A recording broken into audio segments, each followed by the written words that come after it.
Thank you for holding this here, and thank you for giving us this opportunity to speak. I'm here because I'm fired up, and I'm scared. I have three babies, 2 of them are on IEPs.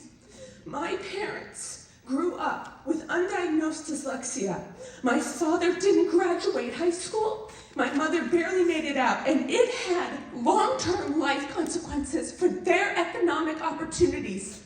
If my babies hadn't been diagnosed with their dyslexia and dysgraphia and autism and not received the services that they have, they would not be making the progress that they made.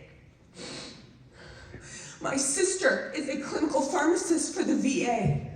She is over the top scared because the hiring freeze has been extended and more resources to the VA, the program and the institution that serves our veterans and who are largely serviced by disabled veterans who were disabled in the service of this country are being stripped. I'm sorry.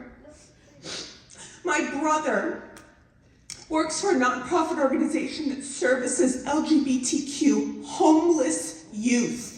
His program is funded by a grant through HUD and is intended to help get those children, those youth, those teenagers into stable housing so that they have a chance at making something of themselves. It has been revoked. His job is now in jeopardy.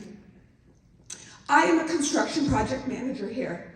This week I lost a $22.5 million construction project that would have benefited the city of New Haven, increased the quality of life there, and put money back into the pockets of contractors and workers and blue-collar workers in our community.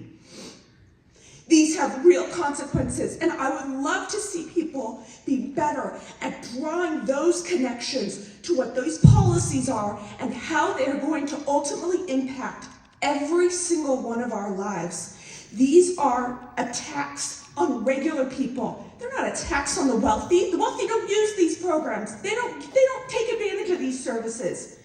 It is consistently an attack on vulnerable communities. I'm sorry, I have to say one more thing. As a member of the construction community, a representative from my home state, Arizona, Congressman Andy Biggs, has submitted a bill to abolish OSHA. This is an attack on the blue-collar workers. They're mine. Those are my people. That is what I grew up with and those who I work with.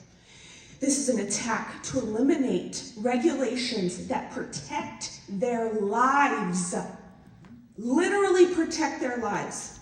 And he, in his words, he wants to return that to private companies because that worked out so well for our blue-collar workers in the past. Will you please do everything you can to squash that bill?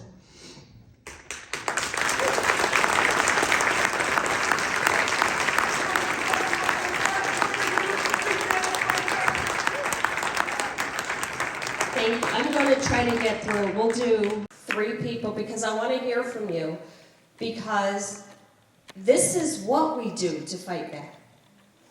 Because I can tell you that every time there's been a public outcry on something, although this administration is putting out these executive orders, they're rescinding them or the courts are putting a pause on them. So even though it feels like nothing is happening, when you tell stories like that and let people know this is who that impacts. On March 14th, our federal funding runs out. We are facing a government shutdown on March 14th, and they don't want to negotiate with us. They want to cut all these programs that we're talking about. We haven't heard anything about Elon Musk saying, well, let's look into the $30 billion in contracts that I received from the federal government and see if there's any ways.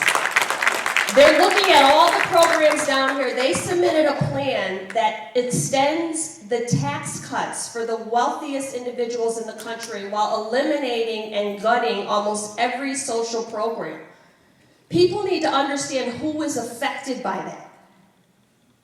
Because they did a masterful job at otherizing. That's not going to affect me. That's somebody else's community. My family doesn't depend on that money. I had a lady call me about Medicaid, and she said, I wouldn't generally qualify for Medicaid, but I have an 8-year-old autistic son who needs diapers and around-the-clock care. Me and my husband work. We have good jobs. I would not be able to keep him at home if I didn't have Medicaid. She's not the type of person that people think these programs affect. When they're talking about cutting SNAP, they think that it's in my community in Waterbury and don't realize that it's in rural parts of the Midwest, that it is in our seniors and our veterans and suburban communities. It affects everybody. And that has to be the story that people share.